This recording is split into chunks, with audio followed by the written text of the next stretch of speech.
Hello and welcome to this Android phone tutorial brought to you by North Border Software. My name is Gary. Just following on from the last tutorial where we created the actual project. What we're going to look at here is the Android manifest file.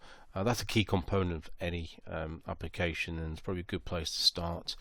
You can find the manifest file by going down the navigation tree into this Android set. If you open up the app manifests, you'll see the Android manifest file here. It must be called exactly what it is here, Android manifest.xml. So let's double click on that and we'll see what we've got. So it's a very simple manifest file at the moment. All we have is reference to the package name which we built on in the creation wizard, and there's reference to a single activity, the single activity being the main activity which was built by on the startup of the creation of the project. So that's the Java class there, the main activity. If we wanted to call that class, or indeed if we had other activities, we will call that from within the app itself with an intent.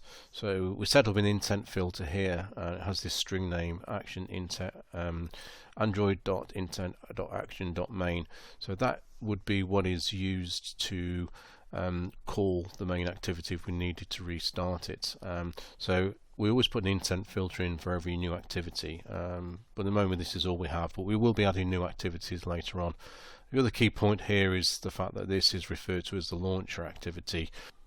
What this means is when the app first starts up, the launcher activity, the main activity, which is launcher activity, will be the one that's actually loaded. Everything else we refer to as a default category rather than a launcher category. This manifest file itself is also used by the marketplace. There's information in here apart from the package name that's not really referenced because it's in its early days. What I have here is an example of a manifest file from a more well-developed app. You can see there's lots of activities here. Most of these are default, but just to take to the top here, this is sort of information that goes into the manifest.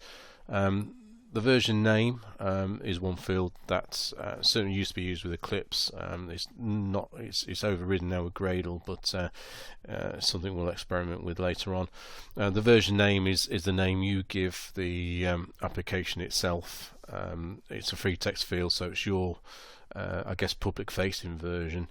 The version code here is a very significant number. This is a free text field, but this is always an integer number. The point is, if you have an app running on the device with a particular version number, if then you release an app with a lower version code, then that app won't install. It's treated as a downgrade, and that installation will fail. That version code number must be the same or higher. So it's a way for you to control releases associated with that particular application. Something else you may see later on is supported screens. So this is used by the marketplace as well. So this application supports large screens, normal screens, and extra large screens. So you can control which sort of devices download the apps.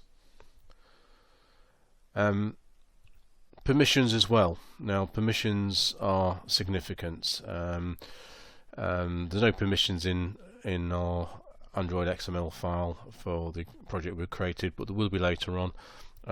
Permissions, you'll see those in the marketplace as well. This particular app needs internet access, so you need to allow it as a permission. So we'll work with permissions at the appropriate time, so that's something just to bear in mind, but don't worry about it too much at the moment. So one other thing I haven't mentioned about the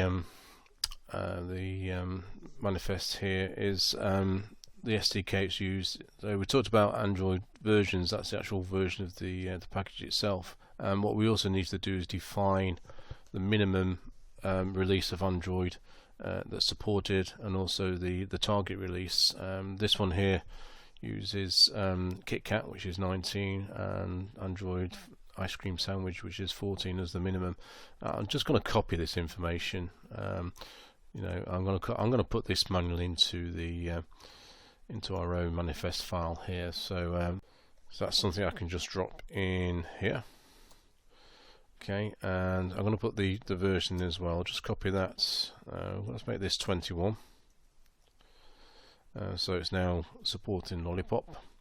What I'll do, I'll just go back to this file here, and I'll just set these 2 bits of version information,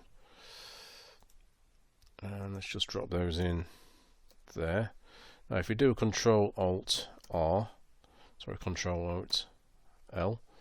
you can format that code nice and neatly. So it's Control Alt L. Let's just change that down to 2, and this will be the initial release version 1.1. So it uses Android 14 and uses 21. I think that's all we need to cover from the Android XML perspective. We will be coming back to this file and adding to it as we go along. That's all we need to cover for the moment. We're going to work with the relative layout in the next tutorial. Anyway, that's all we need to cover. Bye bye for now.